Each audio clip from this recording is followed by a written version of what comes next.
empezando, les cuento que aprovecho que está Guille por si me tiene que rectificar en algo, pero creo que a partir de hoy nos quedan 3 martes más antes de Navidad. Ah, sí. El 18 terminaríamos, el 18 de diciembre, entonces completamos el sueño que tenía, que podemos ver 3 encuentros más de Juan entre Jesús y la semana que viene vamos a ver el encuentro de Jesús con Pilato, la otra semana el encuentro de Jesús con María Magdalena y la última semana terminaremos el encuentro de Jesús con sus discípulos ya resucitado en el mar de Galilea, en ese encuentro amoroso de Pedro diciéndole: Señor, tú lo sabes todo, tú sabes que te amo. Y nos vamos todos a festejar Navidad y volveremos en enero y todavía no tenemos la menor idea que vamos a hacer. Eso es que hay que dejar que el Espíritu Santo trabaje. Yo tengo ganas de hacer la carta de Santiago. ¡Oh! Me encanta. La carta de Santiago es hermosa y es la ilustre desconocida. Llena de la lengua. Aunque sea 4 encuentros con Santiago y después vemos cómo seguimos. ¿Te gusta? Sí, me encanta. ¿Hacemos las cartas de Santiago? ¿Me dejas? Yo le tengo que pedir permiso. Es una mentirosa. Ustedes saben que ella dice que me pide permiso y hace lo que quiere, ¿no? Pero eso me lo da la edad. Me lo da la edad. Pero ella mantiene las formas. Exacto, la responsabilidad.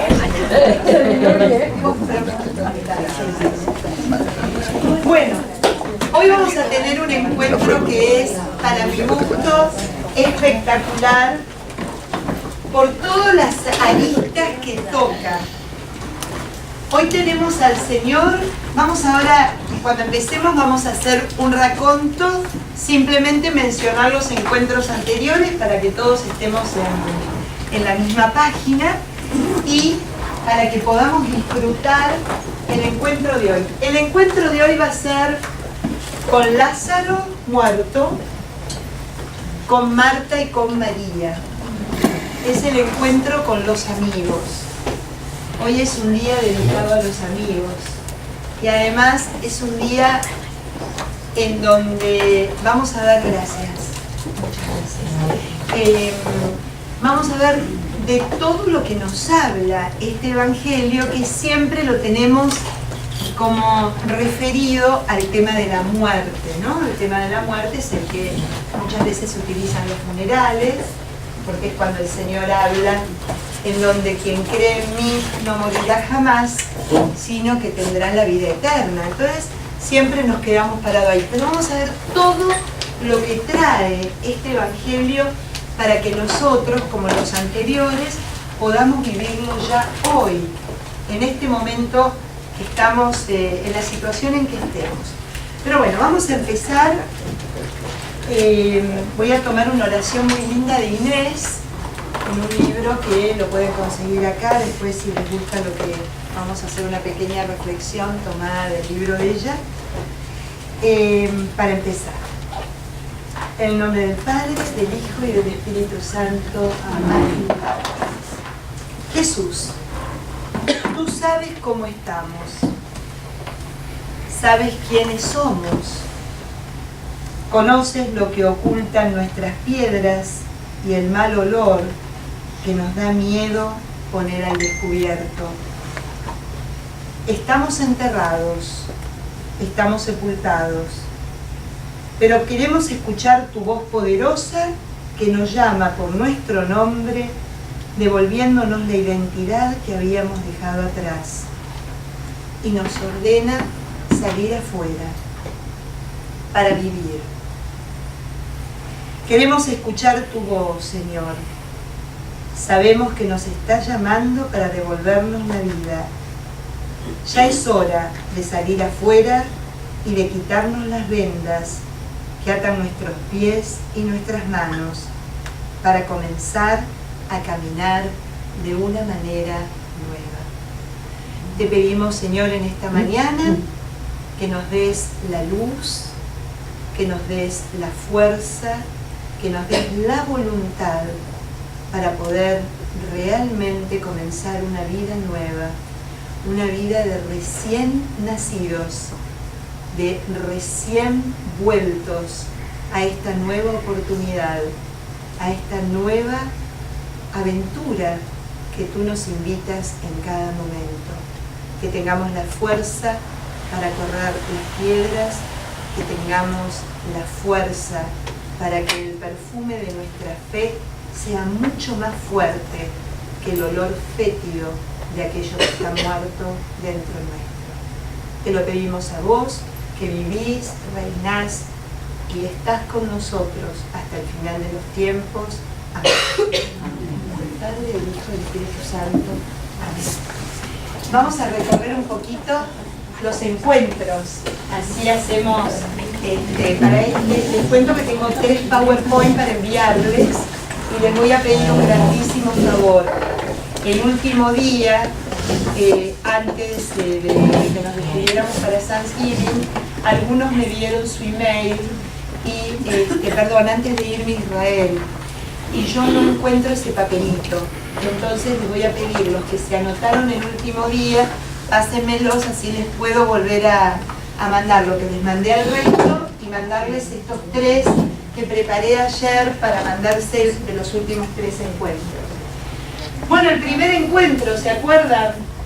Que fue un encuentro de las 4 de la tarde, a las 4 p.m., ¿no? Ese momento donde el Señor hace, cuando se encuentra con nosotros, es como que el reloj se para y todo empieza a ser diferente. Esas 4 de la tarde que, como yo les decía en aquella oportunidad, cada uno de nosotros sabe cuándo fue, qué fue y dónde, y cómo resultó esto de hacer que el Señor sea parte de nuestra vida. ¿Se acuerda cómo terminaba ese episodio? Y los discípulos se quedaron a vivir con Él. ¿Qué pasa, no? ¿Cómo es vivir con Él? ¿Cuándo empezó eso? Después, ¿se acuerdan que nos encontró el segundo encuentro? Nos encontró de noche con Nicodemo. Este hombre que del saber, pasa a un nuevo nacer. ¿No? El saber, le dice el Señor, déjalo de lado, esto que sabés es inconveniente. Es necesario que dejes lo que sabés para animarte a nacer de nuevo. ¿Se acuerdan que Nicodemo era un viejo que creo yo que va a buscar un consuelo y una sabiduría para vivir sus últimos años? Y Jesús le dice, vamos Nicodemo, atrévete, hay que nacer de nuevo. No es volver para atrás, es volver a empezar. Es ser alguien diferente. Después, ¿se acuerdan con quién nos encontramos al mediodía? Con la samaritana. Con la samaritana. Con la samaritana, que yo les cuento lo que a mí me quedó en el corazón, ¿no? Que cargaba un cántaro en soledad sobre sus hombros para ir a llenarlo de algo que no la iba a satisfacer, y que al cántaro lo deja porque encuentra realmente la fuente donde a partir de ese momento nunca más iba a estar en necesidad de nada. Y además la samaritana, lo que vimos es que se convirtió en misionera de ese encuentro. ¿Se acuerdan? Esta mujer que fue aislada a las 12 del mediodía para que nadie la vea, porque tenía temor, era una persona no muy de buen prestigio dentro de la sociedad, se encuentra con Jesús y de repente el cántaro que larga la hace ir en búsqueda de los demás. En lugar de rehuir, va a buscar. Ya no tengo miedo, pero no solo quiero encontrarlos para compartirles el tesoro que no entra en el cántaro porque lo supera. Es mucho más grande que el cántaro que llevaba sobre la cabeza. Después, ¿con quién nos encontramos? ¿Se acuerdan? El paralítico. Con el paralítico de Betesda. Con el paralítico de Betesda. El paralítico que simbolizaba algo espectacular. El Señor nos enseña a alargar, ¿no? ¿Y se acuerdan que este hombre estaba en la camilla que simbolizaba el pasado? Y Jesús le dice, no vivas en el pasado, animate. Tu presente es ponerte de pie y lanzarse hacia un futuro que solo vos podés lograr. Por eso es, levántate, toma tu camilla, o sea, al pasado incluido. ¿Para qué? Para forjar un futuro. Pero un futuro ya distinto, ¿no? Un poco lo que le pasó a Nicodemo, un poco lo que le pasó a la samaritana, es lo que nos enseña el paralítico.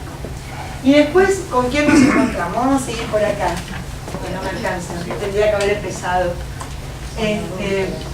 Nos encontramos con la adúltera. ¿Se acuerdan?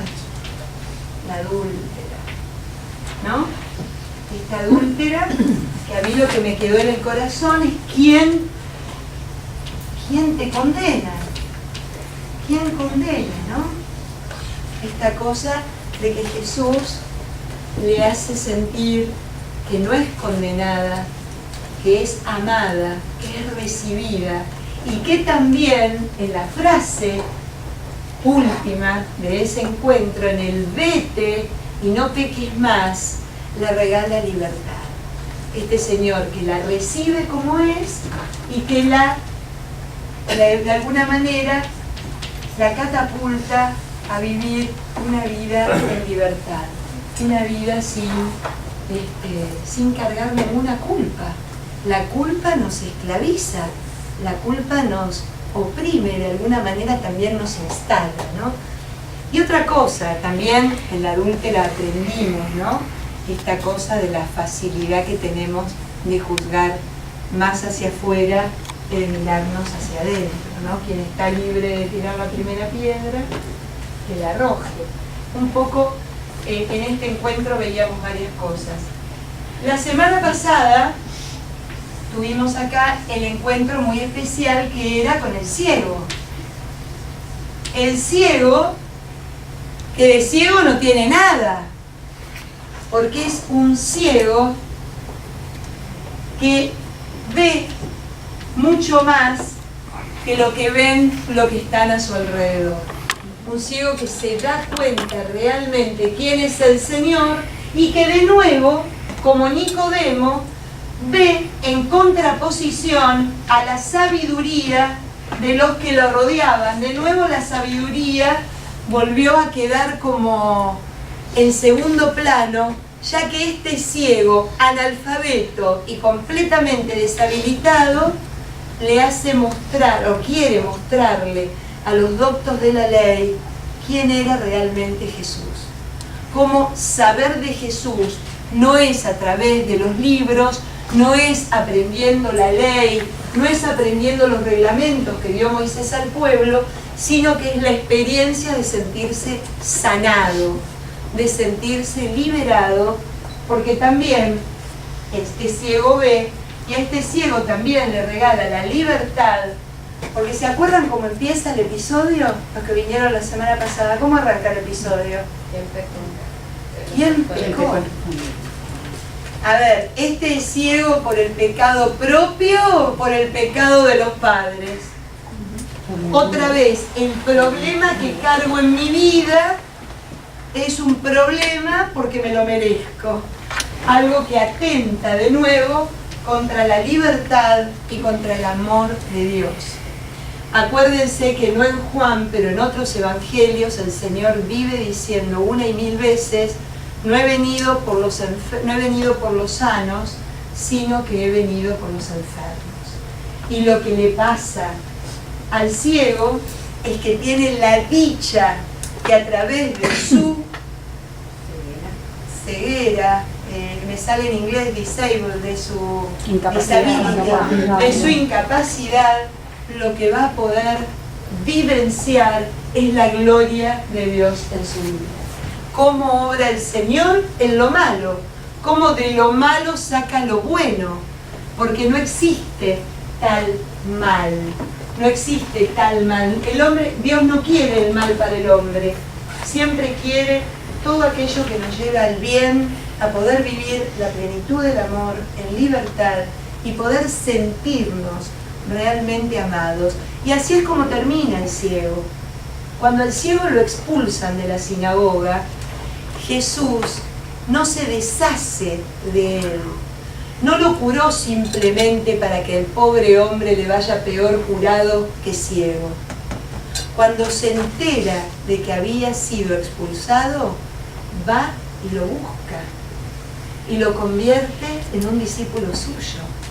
O sea, el Señor llega hasta las últimas consecuencias, y ahí es donde el ciego realmente es librado y sanado completamente. Cuando le dice, ¿crees en el Mesías? ¿Y quién es, Señor? El que estás viendo. Sí, creo. En ese creo le cae al ciego la sanación de todas aquellas cosas que le habían hecho creer a lo largo de su vida, entre otras, que era ciego porque se lo merecía. Eso es lo que el Señor nos libera. Por eso la sanación completa viene al final del episodio del ciego. Esto es lo que vimos. Es bueno recordar lo que vimos, porque eso nos lleva a ver cómo, de alguna manera, en el Evangelio de Juan va tocando distintos aspectos de nuestra vida, ¿no? Cada personaje nos refleja algo de lo cual estamos adoleciendo o algo que vemos y no nos animamos. Y hoy vamos a ver el último signo, como se llama en el Evangelio de Juan. Este último signo que es impresionante. Ustedes saben que el Evangelio de Juan no tiene milagros, tiene signos. La gran mayoría, por ejemplo, esto también es un signo, el signo del ciego, lo del paralítico es un signo. Es un signo porque es mucho más que un milagro. Acuérdense que milagros también hacían los profetas. Yo siempre recuerdo el profeta Eliseo curando la lepra de Amán, de un sirio. Y el profeta Elías dándole vida al hijo de la viuda de Sarepta, de una mujer que ni siquiera judía era. O sea que los profetas también hacían milagros en nombre de Dios. Pero Jesús es mucho más que un hacedor de milagros. Lo que Juan nos habla acá es de signos. ¿Vieron cuando uno ve el signo que dice doblar a la izquierda o no seguir, camino cortado, peñasco? Nos indica algo, nos indica el buen camino, nos indica realmente una realidad. Ese es el signo que Juan quiere mostrarnos en Cristo. Juan lo que se preocupa, el evangelista, no estoy hablando no de Juan el Bautista, sino del evangelista, lo que se va a preocupar es de mostrarnos realmente que Jesús es el signo visible de Dios. Por eso hace signos y no milagros, porque significa en toda su accionar que Él es Dios, que es el Hijo de Dios, que es el Cristo, aquel que viene a entregar todo esto que estuvimos viendo en estos poquitos encuentros que seleccionamos y que vamos a completar, y ya van a ver que van a ser fantásticos hasta que lleguemos al último, uno mejor que el otro, de los que quedan. Y hoy vamos a ver el último signo en donde el Señor se declara: yo soy la resurrección y la vida. Si antes pudo con la parálisis, si antes pudo con una vida vacía, si antes pudo con una vida oscura, si antes pudo con una vida cegada, sin luz, y si antes pudo con una vida de alguna manera atormentada por la culpa, hoy va a poder con lo único que puede Dios, que es contra la muerte. Por eso es el último signo. Porque hoy el Señor va a ser la resurrección y la vida. Pero vamos a ver qué es lo que nos dice a cada uno de nosotros este episodio, que by the way es larguísimo. Así que tengan paciencia, porque Juan capítulo 11, otra vez prácticamente todo el capítulo está destinado a hablar de este tema. Algo muy interesante, ustedes van a recibir un PowerPoint que yo preparé, además de esto que estamos viendo acá, con todo lo que significa cada parte desde el punto de vista judío, porque acá no sé si hoy vamos a tener tiempo de verlo todo. Hay muchísimo de judaísmo metido dentro de este episodio que no se logra entender si no conozco lo que significa determinadas culturas y determinados ritos para el judío en relación a la muerte, ¿no? Todo eso, si no lo llegamos a ver, está en el PowerPoint que van a recibir. Se los escribí para que lo tengan. Pero bueno, empecemos a leer. Un hombre llamado Lázaro había caído enfermo. Era natural de Betania, el pueblo de María y de su hermana Marta. María, cuyo hermano Lázaro estaba enfermo, es la que ungió al Señor con perfume y le secó los pies con sus cabellos. Sus hermanas mandaron a Jesús este mensaje: Señor, tu amigo está enfermo. Jesús, al enterarse, dijo: esta enfermedad no terminará en la muerte, sino que tiene como finalidad manifestar la gloria de Dios. A través de ella se dará también a conocer la gloria del Hijo de Dios. Por eso Jesús, aunque tenía gran amistad con Marta, con su hermana y con Lázaro, continuó en aquel lugar otro par de días después de haber recibido el mensaje que le habían enviado. Pasado ese tiempo, dijo a sus discípulos: vamos otra vez a Judea. Ellos le replicaron: Maestro, hace poco que los judíos quisieron apedrearte. ¿Cómo es posible que quieras volver allá? Jesús le respondió: ¿no es cierto que el día tiene 12 horas? Cualquiera puede caminar durante el día sin miedo a tropezar, porque la luz de este mundo ilumina su camino. En cambio, si uno anda de noche, tropieza, porque le falta la luz. Y añadió: nuestro amigo Lázaro se ha dormido, pero yo iré a despertarlo. Los discípulos comentaron: ah, Señor, si se ha dormido, es señal de que se recuperará. Jesús hablaba de la muerte de Lázaro, mientras que sus discípulos entendieron que se refería al sueño natural. Entonces Jesús expresó claramente: Lázaro ha muerto, y me alegro de no haber estado allí, por su bien, porque así tendrán un motivo más para creer. Vamos pues hacia allá. Tomás, por sobrenombre el mellizo, le dijo a los demás discípulos: vamos también nosotros a morir con él. A su llegada, Jesús encontró que hacía ya 4 días que Lázaro había sido sepultado. Betania está muy cerca de Jerusalén, como a 2,5 kilómetros, y muchos judíos habían ido a Betania para consolar a María y a Marta por la muerte de su hermano. Tan pronto como llegó a oídos de Marta que llegaba Jesús, salió a su encuentro.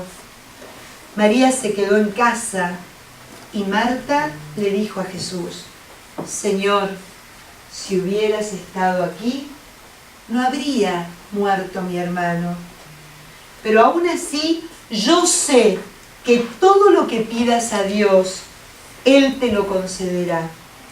Jesús le respondió: tu hermano resucitará. Marta replicó: ya sé que resucitará cuando tenga lugar la resurrección de los muertos, al final de los tiempos. Entonces Jesús afirmó: yo soy la resurrección y la vida. El que cree en mí, aunque haya muerto, vivirá. Y todo el que esté vivo y crea en mí, no morirá jamás. ¿Crees esto? Ella contestó: sí, Señor. Yo creo que tú eres el Mesías, el Hijo de Dios que tenía que venir a este mundo. Terminada esta conversación, Marta se fue a llamar a su hermana María y le dijo al oído: el maestro está aquí y te llama. María se levantó rápidamente y salió al encuentro de Jesús. Jesús no había entrado todavía en el pueblo, se había detenido en el lugar donde Marta se había encontrado con él. Cuando los judíos que estaban con María en casa consolándola, vieron que se había levantado rápidamente y había salido, la siguieron pensando que iría al sepulcro para llorar allí. Sin embargo, María se dirigió a donde estaba Jesús. Cuando lo vio, se puso de rodillas a sus pies y le exclamó: Señor, si hubieras estado aquí, no habría muerto mi hermano. Jesús, al verla llorar y a los judíos que también lloraban, lanzó un hondo suspiro y se emocionó profundamente. Después les preguntó: ¿dónde lo han sepultado? Ellos le contestaron: ven, Señor, y te lo mostraremos. Entonces Jesús rompió a llorar. Los judíos comentaban cómo lo quería, pero algunos dijeron: este que dio la vista al ciego, ¿no puede haber hecho algo para evitar la muerte de Lázaro? Jesús, de nuevo profundamente emocionado, se acercó más al sepulcro. Era una cueva cuya entrada estaba tapada con una gran piedra. Jesús les ordenó: rueden la piedra hacia un lado. Marta le advirtió: Señor, tiene que oler muy mal.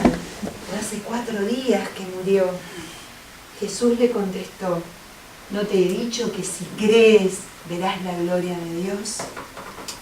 Cuando rodaron la piedra, Jesús, mirando al cielo, exclamó: Padre, te doy gracias porque me has escuchado. Yo sé muy bien que me escuchas siempre. Si hablo así es por los que están acá, para que crean que tú me has enviado. Terminada esta oración, exclamó Jesús con voz potente: Lázaro, sal afuera.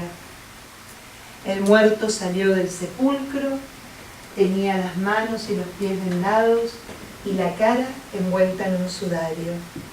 Jesús les dijo: quítenle las vendas para que pueda andar. Palabra del Señor.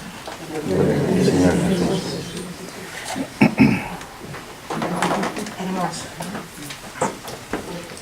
Hermoso y fuerte. ¿Y de qué nos habla este último siglo?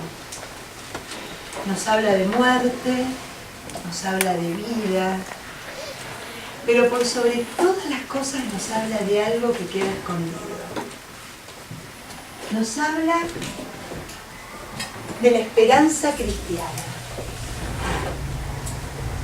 Fíjense lo que les dice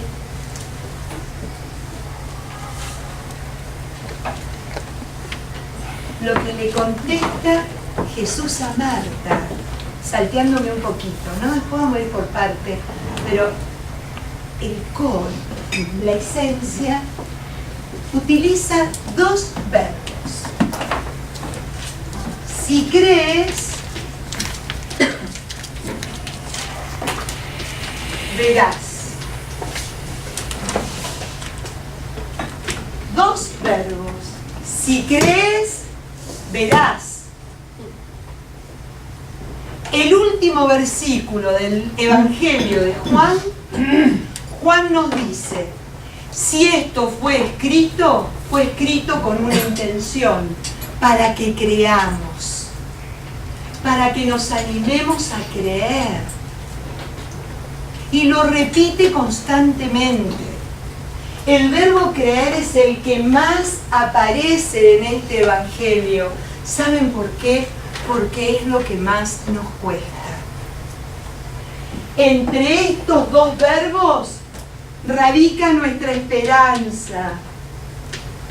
La esperanza del cristiano está entre el verbo en presente y el verbo en futuro, de nuevo. Si crees, verás. La esperanza nuestra nunca puede ser al revés. Nunca puede ser que porque vemos, creamos. Porque eso es lo que le va a decir a Tomás cuando dice, si no puedo poner mi mano y no toco el costado, yo no creo. Bienaventurados los que crean sin ver. ¿Por qué nos lo dice? Tampoco es un juicio de valor. Es la esencia de nuestra vida cristiana. Fíjense dónde está la esperanza del cristiano, entre estos dos verbos. Si crees, verás. Claro, ¿qué pasa? Esto es eterno.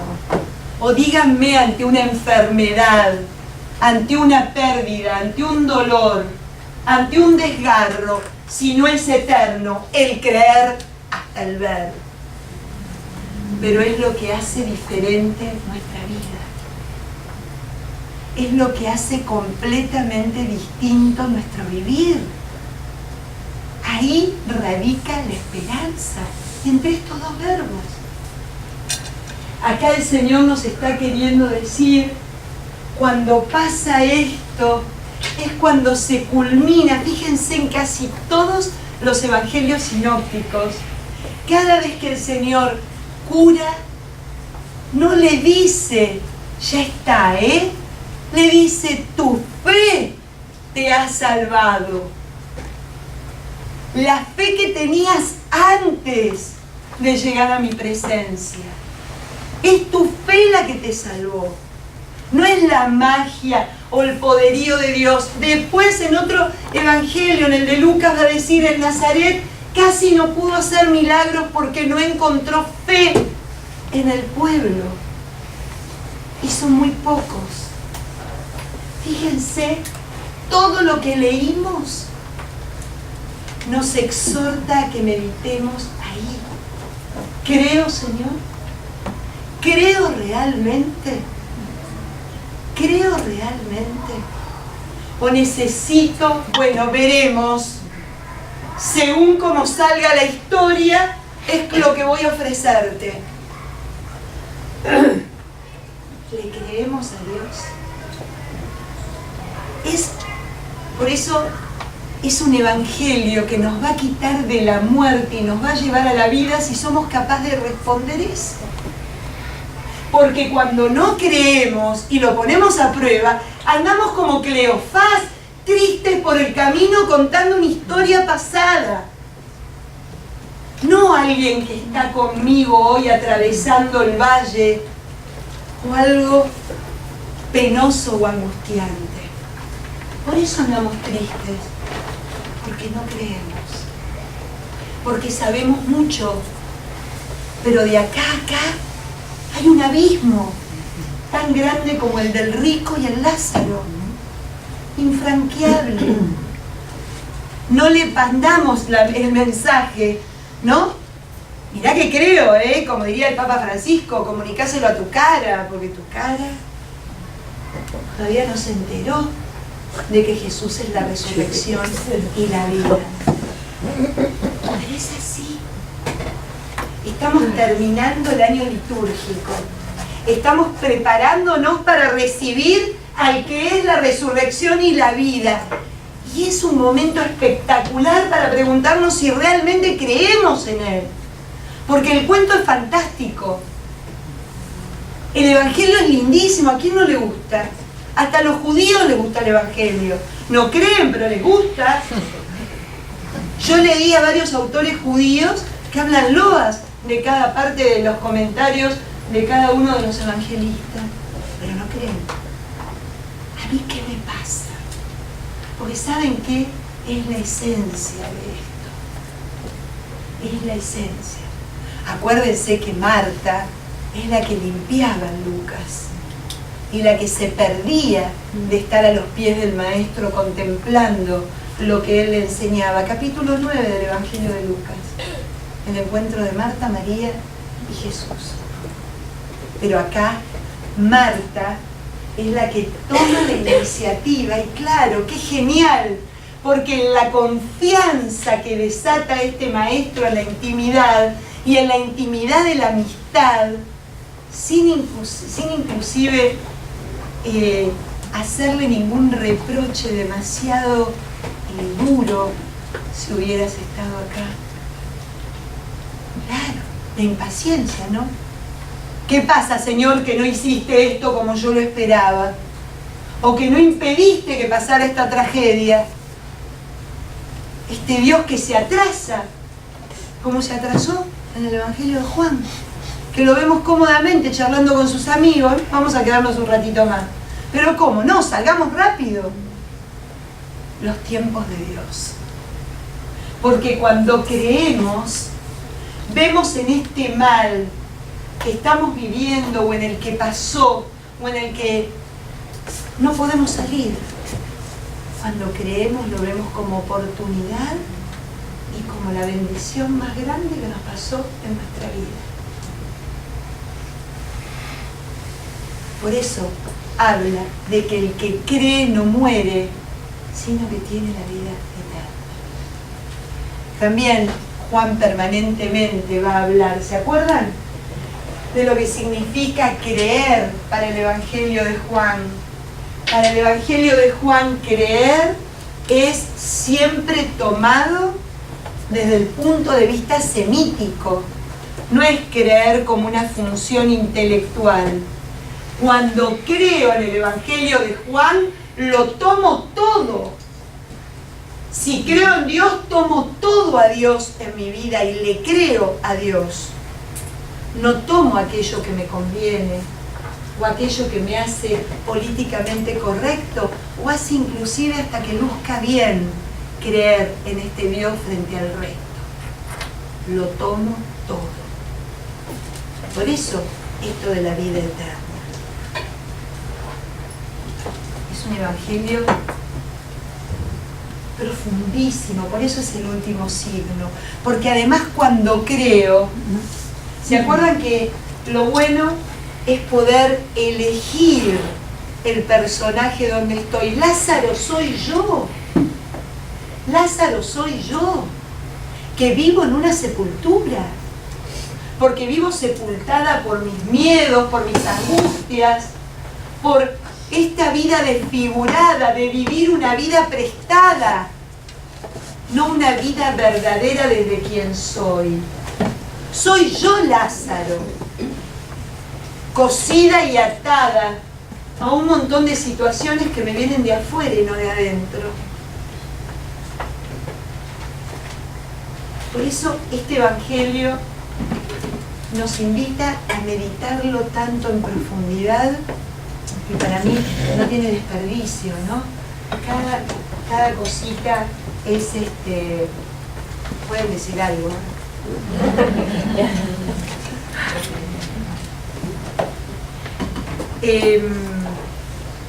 Algunas cositas que me gusta aclarar.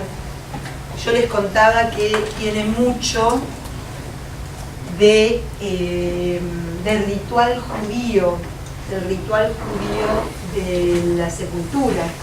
Tiene muchísimo, y que si no lo entendemos, si no lo sabemos, perdón, nos quedamos sin entender algunas cosas. ¿Por qué 4 días sepultado?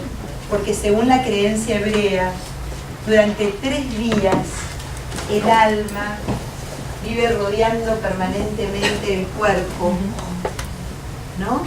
Porque en 3 días puede volver este alma al cuerpo y devolverle la vida. Era necesario salir de ese límite y llegar al cuarto para decretar que realmente en esta vida no hay más alma. Está completamente inerte, está completamente muerto, ¿no? Eso es otro detalle. El alma está muerta. Bueno, el alma es eterna. Exacto. Exactamente pasa eso según el judaísmo. Después del tercer día, el alma regresa a Dios y espera por la resurrección del tiempo final. Por eso es que Marta le contesta de esa manera. Sí, ya sé, mi hermano va a resucitar el día del juicio final, el día de la resurrección, cuando resuciten todo, ¿no? Me gusta porque como el Señor tira abajo lo que sabemos, ¿no?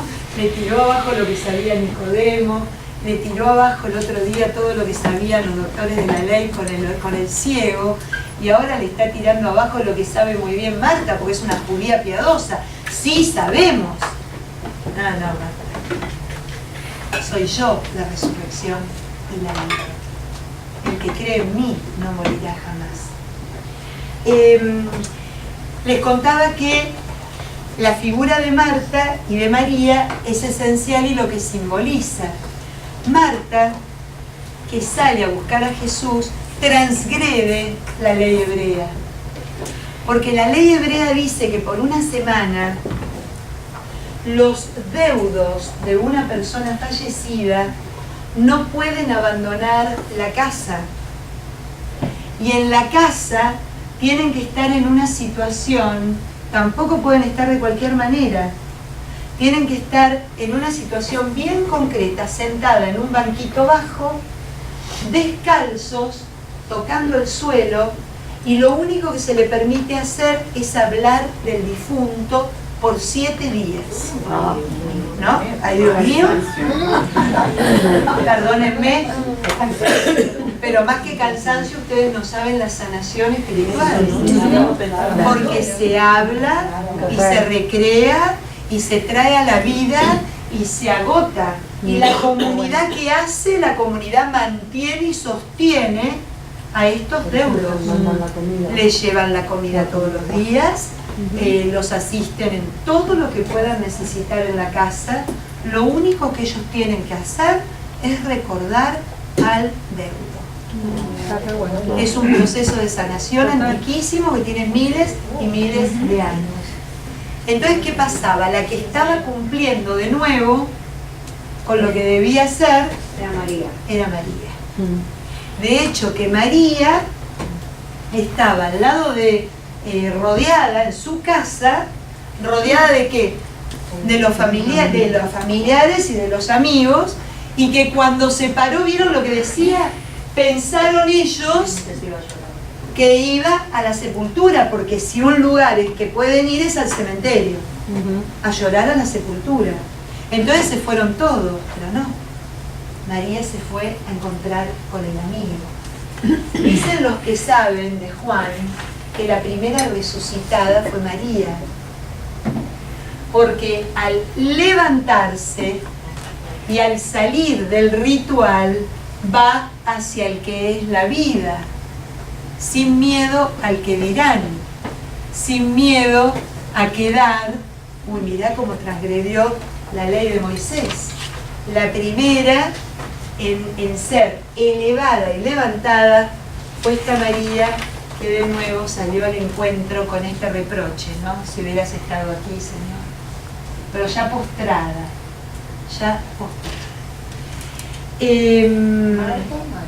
¿Perdón? ¿Fue Marta o María? Pues sí, fue Marta la primera. Marta fue la primera, pero María, que estaba en la casa, como resguardando lo que había que hacer, resguardando el modo, digamos, el protocolo, por llamarlo de alguna manera, de lo que se debe de hacer en un momento de luto, es la que se levanta, y todos la siguieron pensando que iba a la sepultura, pero no, se fue a encontrar con Cristo. ¿No? Sí. La creencia judía, entonces, que el alma después de que vive a Dios. Exacto. Hasta el tercer día está como esperando a ver qué pasa. Los judíos creemos similar. No esperamos 3 días.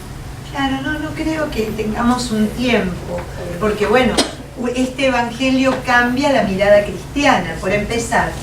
¿Por qué cambia la mirada cristiana? Porque, fíjense, la mentalidad de los discípulos cuando iban caminando hacia Betania, ¿no? Bueno, nosotros también iremos a morir con él.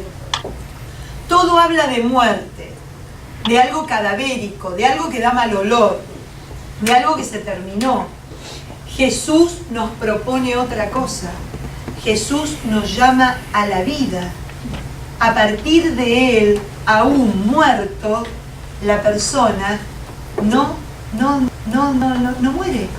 Es como que pasa de un estado de terminación a algo que se continúa aún en el momento donde uno puede decir, falleció.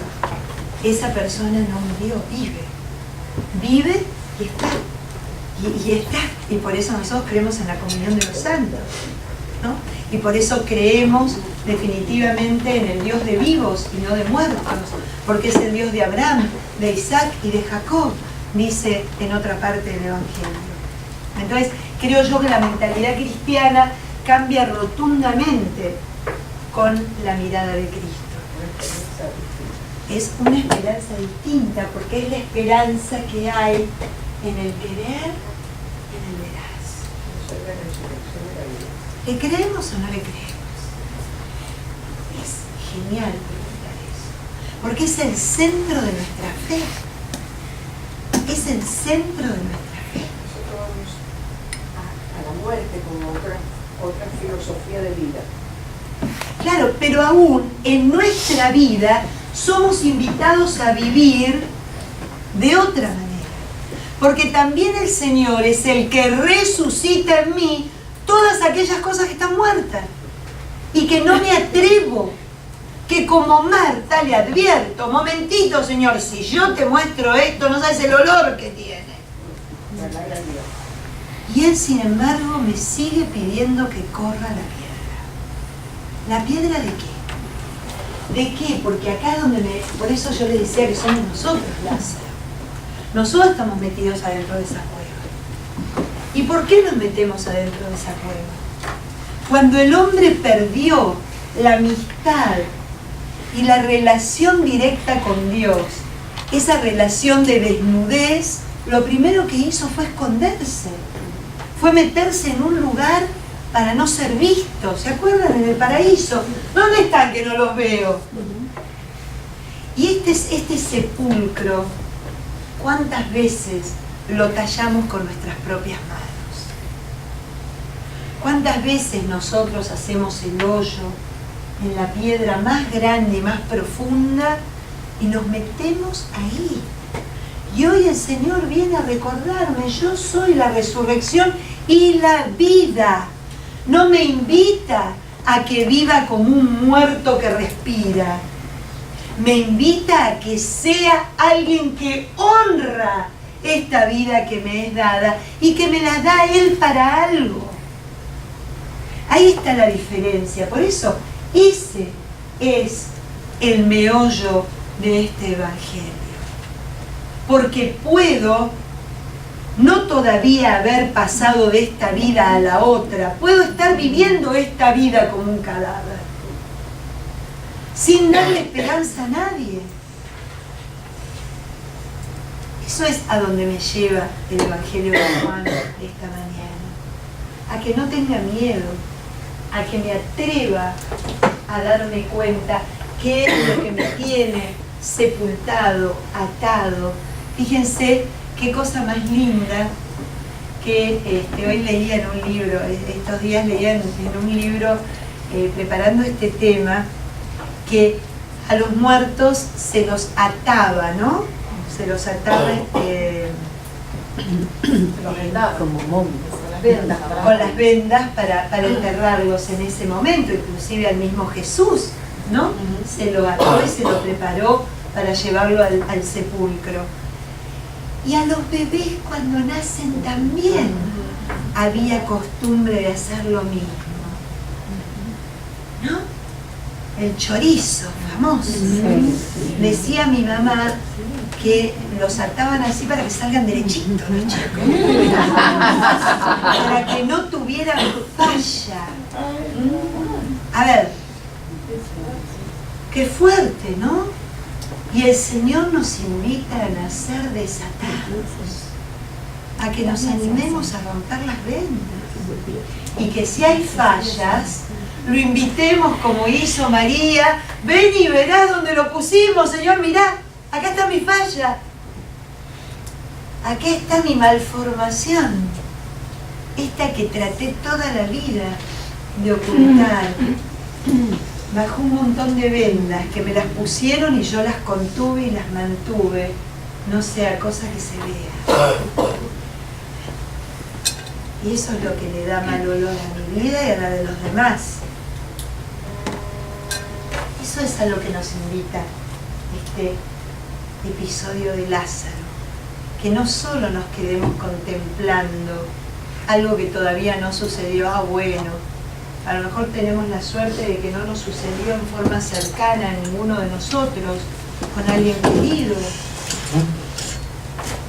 Entonces como algo lejano, ¿no? Eso está por ver, eso está por venir. Pero no, el Evangelio me habla de hoy, me habla de mi hoy, me habla de mi sepultura, me habla de mi piedra, me habla de mi venda, me habla de mi olor, me habla de mi fe. ¿Cómo reacciono yo ante esto? ¿Cómo reacciono? Sí, María. Patricia, les quería comentar una vivencia personal en esto que dijiste de que se quedaban casi una semana, ¿verdad?, ahí al lado del fallecido. De que yo sé que hay muchas personas acá que... No es al lado del fallecido, es adentro de la casa. El fallecido ya está enterrado. Okay. No, pero como que hablando de, ¿sí? haciendo de, ¿verdad? Yo vivía en México y mi papá se puso muy enfermo, y si hay algo que yo siempre le había pedido a Dios es estar cerca de mi papá conmigo. Entonces me llaman y me dicen, papá está muy mal, va a tener una operación muy complicada, le dan 20% de vida. Entonces bueno, yo salgo y el vuelo de México a Paraguay es muy complicado, pero bendito sea Dios, mi papá 2 ataques cardíacos, aguanta y yo quiero. Y estoy 15 días al lado de él en terapia intensiva en el hospital y todo. Y era la confirmación de mi hija en México. Entonces le pregunto al doctor cómo puedo saber cómo la situación de mi papá, y me dice, es muy inestable, o sea, puede aguantar un día, una semana, un mes. Entonces ahí mi mamá me dice, no vuelve, porque la verdad está la confirmación de tu hija, no sabemos cómo va a ser esto, cuánto tiempo. Entonces yo vuelvo. Y al volver mi marido viaja a Europa y mi papá fallece a las 12 de la noche. Los vuelos eran al día siguiente hasta las 5 de la tarde. Bueno, en conclusión, no pude llegar.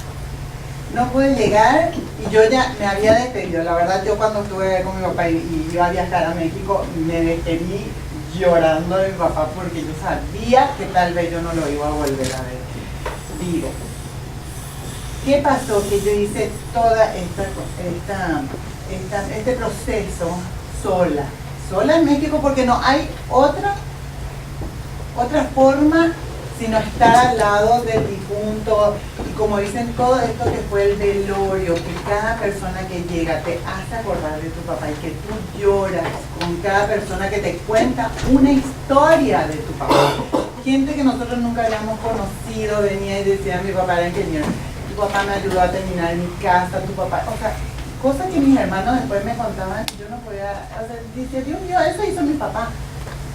Y después pasaron los meses y yo no me podía recuperar, y sin embargo mi hermano me decía, pero ¿qué es lo que te pasa? Pero si papá ya tenía 87 años, yo no me podía recuperar. Y entonces mi directora espiritual me dijo la importancia que es este proceso de estar ahí en el velorio y exactamente del duelo, de que cada persona te hable de tu papá y que tú llores con cada una de esas personas. Impresionante cómo eso me hizo falta. Y entonces realmente cuando pasó lo de mi mamá, yo le dije a mi marido, yo vuelvo hasta que mi mamá se muera o hasta que esté totalmente recuperada. Y cuando falleció mi mamá, yo hice 2 duelos, porque falleció al año justo de mi papá. Entonces, qué impresionante. Después de ese duelo de mi mamá, ahí yo pude cerrar lo de mi papá. Por eso yo siempre le digo a todas las que vivimos lejos de la familia, vete, porque ese proceso de duelo es impresionante hacerlo ahí. Sí, es un proceso, lleva su tiempo. Así que es así, es la sabiduría, ¿no? De no ocultar, sino de llorar. sacar. No diga llorar, llorar con cada persona que se va y te habla de Y también animarnos a llorar y animarnos a hablar de esas cosas que también a nosotros nos sumen en la muerte, ¿no? En la muerte diaria. Es un poco lo que nos invita este Evangelio, a que nos animemos a eso, a que nos animemos a... fíjense qué cosa más hermosa, si ustedes se van al Evangelio ahora y lo ven, el Señor le pregunta dónde lo han puesto y dice que cuando vio a los judíos y a Marta frente al sepulcro lloró amargamente.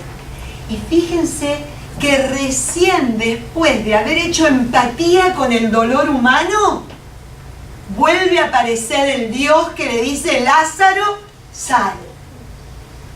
Pero primero lloró.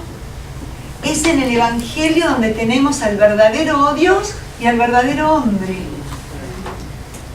Este Dios que también, frente a nuestra sepultura rasgada en la piedra, llora amargamente porque no nos decidimos a vivir, y después nos invita con voz potente y nos dice: salí, animate, empezá a vivir, empezá a vivir.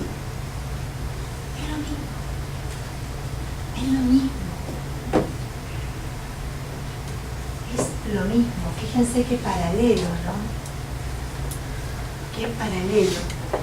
Y creo yo, perdónenme, a mí también ya fallecieron mis padres y gente muy querida alrededor mío, pero el dolor más grande es haber podido correr la piedra de mi propio sepulcro. Porque yo sé que ellos no están muertos. Yo creo que viven. Pero la piedra de mi sepulcro, si no la corría, la muerta era yo, aún respirando. Pero si no tenían, ¿cómo se levantaban muertas? ¿Cómo podías correr? Después te contesto.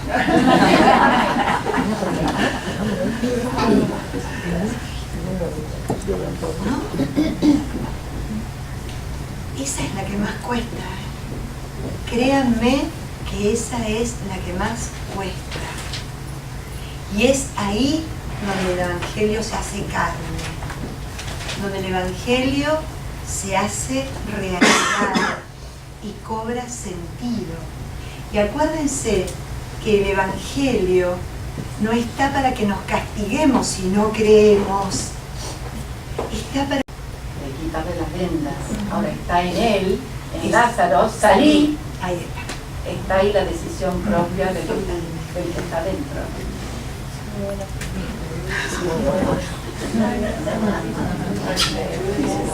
Ya entendió. Por eso le di un beso. A mí me encanta.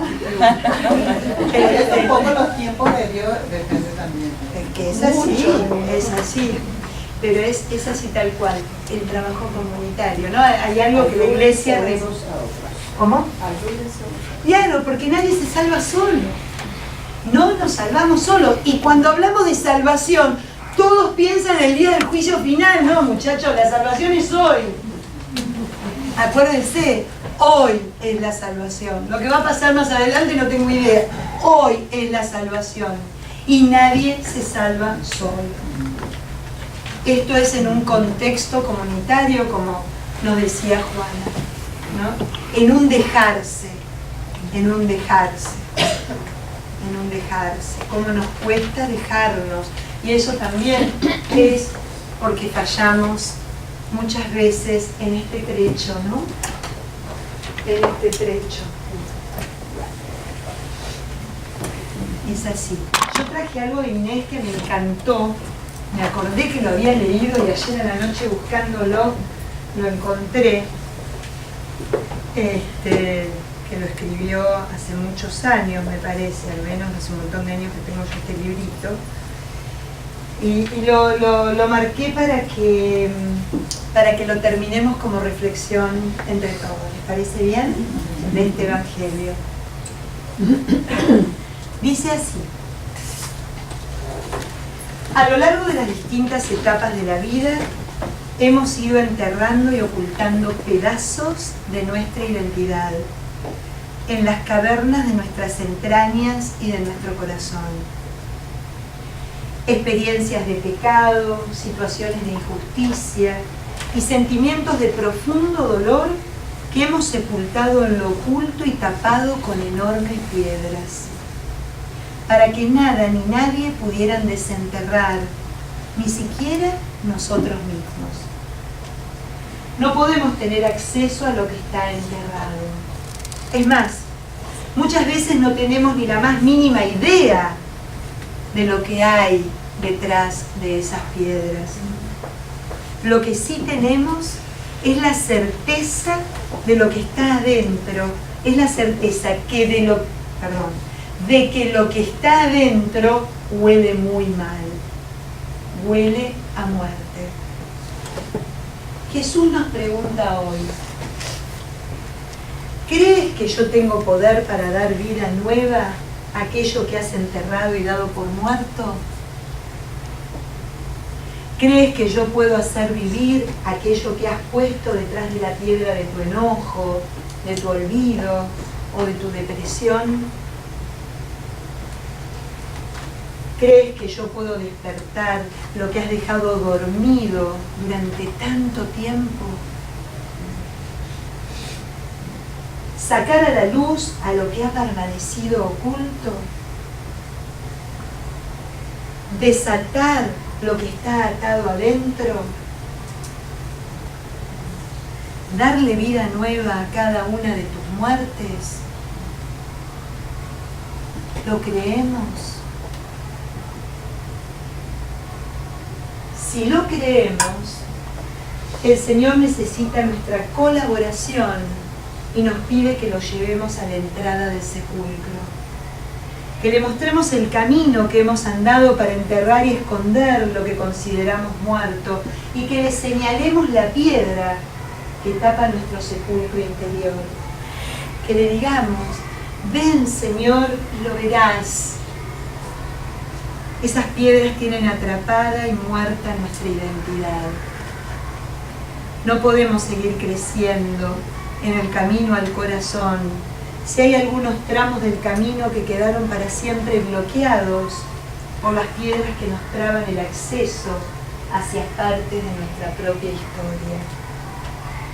Es hora de escuchar la voz potente del Señor, que con amor nos ordena: quiten la piedra.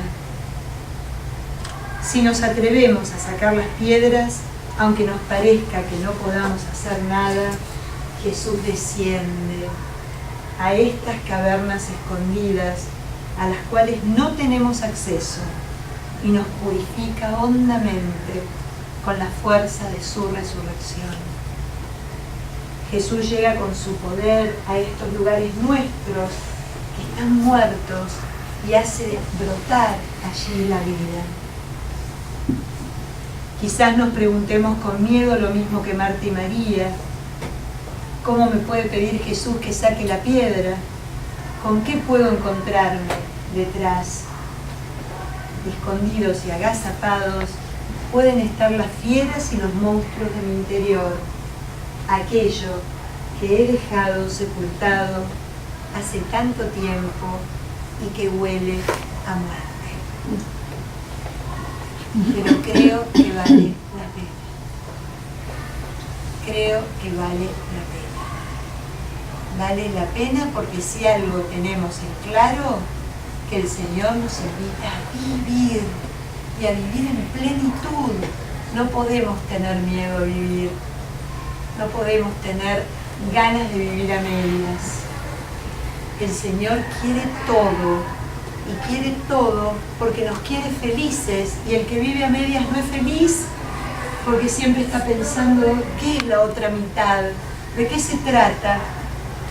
Está preocupado por eso y no por esa aventura hermosa de ser y de amar lo que plenamente somos. Y acuérdense, ¿no? Que si de algo sabemos que somos, es que somos hijos amados de Él. Y eso no lo puede quitar nadie. Eso no puede quedar escondido con ninguna piedra. Así que espero que Lázaro les ayude a terminar este año con ganas de salir afuera y de dejarse quitar las piedras y de dejarse desatar a aquellos que los tienen atrapados. En el Padre, del Espíritu Santo, amén. Te damos gracias, Señor, y te pedimos que nos ayudes, que nos des la fuerza para que nos demos cuenta, para que tengamos ganas y nos animemos a vivir en plenitud esa vida que nos regalas, esa vida que nos traes, esa vida llena de oportunidades y de cosas lindas, porque lo que quieres para nosotros es la felicidad y la eternidad. Te lo pedimos ahora, que vivís, reinás y estás con nosotros hasta el final de los tiempos. Amén. Amén. Padre. 3.